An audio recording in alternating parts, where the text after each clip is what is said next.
to the Palace, Chris Mason. Thanks for joining us here. Phil Taylor for the World Championship. William Hill, the tournament sponsor, got him at 4-1.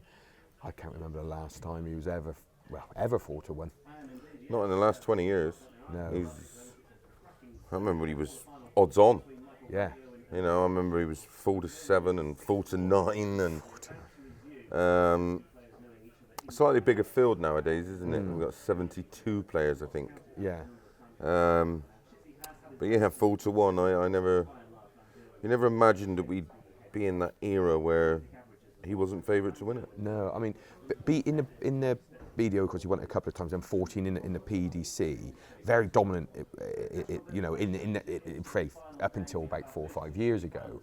Then, of course, the standard is risen from the other players, and Phil maybe 1 or 2 doubles. If he's got a couple at double 16, double 8, 2 or 3 darts in his hand, it's not a certainty anymore.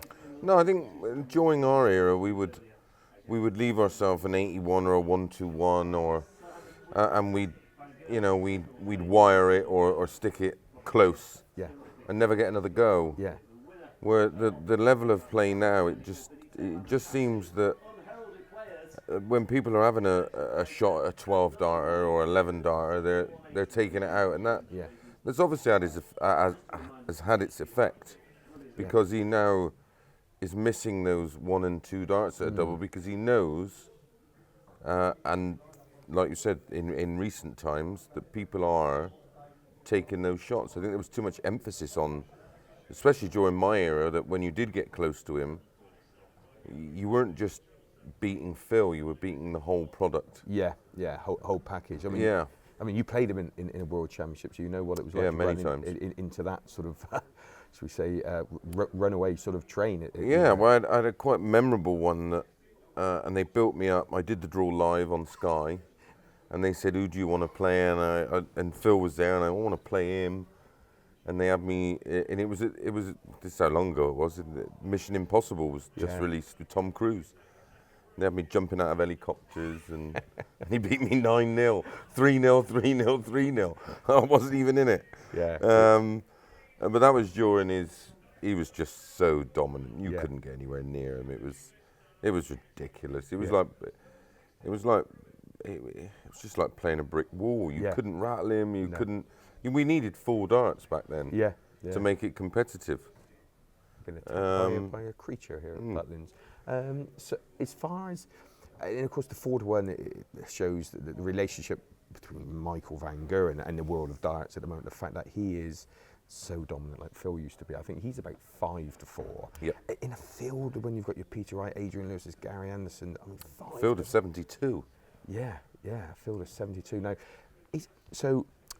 would you say get Phil over the first couple of rounds, when I know you say the lower ranked players, the qualifiers, if he can get to the last stage of the tournament, when it's best of 11 and best of 13, could he hit 4-1? Is there any value there? Not with his current setup. No. I don't think there's anything wrong with him. No. Physically or mentally. What the equipment he's currently using is not right. No. I last week he gave me a set of his darts and said, you throw them, tell me what you think. I have them. And I took them home. I got them Monday after we did it was the World Series. And I can't throw them. No. So does that go up there, does it, a little bit? I think so. I think if you're not 100%, I mean, I can't speak for him. He must like them, because in practice when he's using them, he must feel that they're right. But they're not right.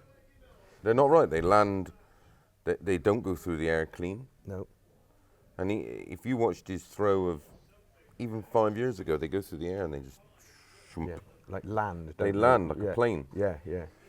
And they're not right. No. They're not right. And it must be very hard, but I should imagine Target have him on quite a big deal, and I'm sure he wants to please them as much as he wants to please himself, but they're not right. So do you think there will be major changes, or is it dangerous to look at changing this close to Well, he's always changed. I mean, who would think he won I think he won something like 13 or 12 world titles with one particular setup. And then changed from an Eric Bristow style barrel with a bit more grip on to a stretched John Lowe. Yeah. I mean, that's like a huge change. Yeah. That's not like, you know, Peter Wright fiddles around and changes his setup, and it might be grip or but not barrel style. No. To go from that massive change is huge. And although he won multiple titles with the sort of John Lowe style dart when he was with Unicorn, I just don't feel that they're, and you know, it's tough. I understand the marketing, and you've got to produce darts that will resell, and but I just think he's got to maybe step back away from that and say, listen, this is what I want to throw with. This is what I think works. Yeah. And go down that route, because I don't think mechanically there's anything wrong. He's still averaging 104, 105, 106. Yeah. But what he's doing is letting people back in the game. He's letting them win legs and getting into a match when he is dominant. In last year's final, this start of this year's final. Perfect example. Yeah, Gary Anderson now is missing darts, double 12s and double 8s, which he would have been Never did. No, he would have been world champion. So this year he's 4-1. Will say perhaps not this year? Will we ever see the powerlifting another world championship trophy?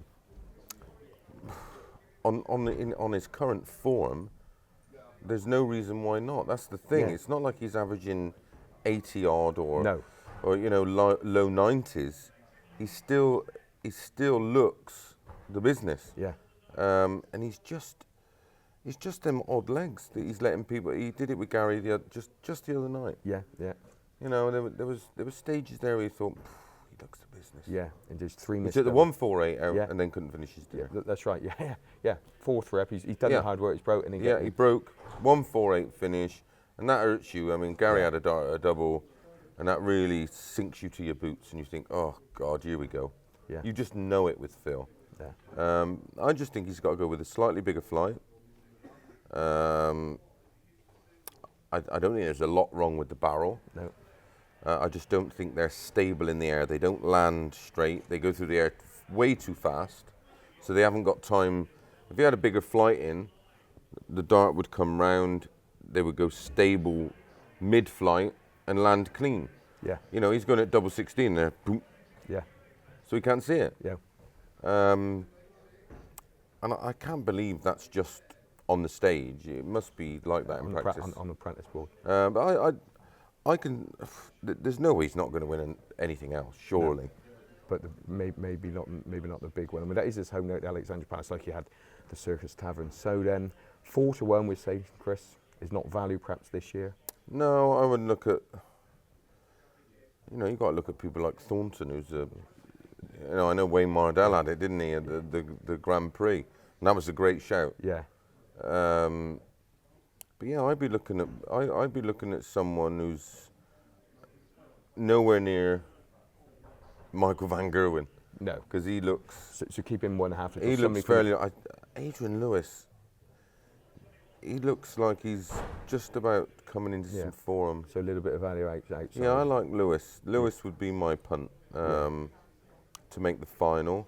He looks very comfortable. He's very relaxed. Yeah, very relaxed. And he's won there before a couple of times. Yeah, exactly. Yeah, he knows how to win it. He's won it twice. Yeah. A rarity. He won it back to back. Yeah. And when it's right winning one, you know, I remember it well. But then you go back and you win it again. It's the hardest thing to do in the world is defend. Yeah.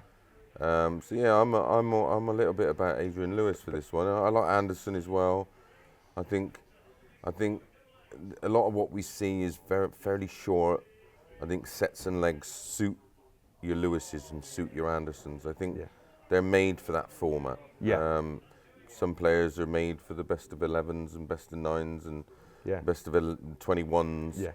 And certain players are made for sets and legs. And Lewis and Anderson for me fit the bill. Okay. There we go. Well, Chris, thanks for the insight there. A pleasure. Phil Taylor. And maybe the value is Gary Anderson or Adrian Lewis in the William Hill World Darts Championship 2016. Thanks for joining us.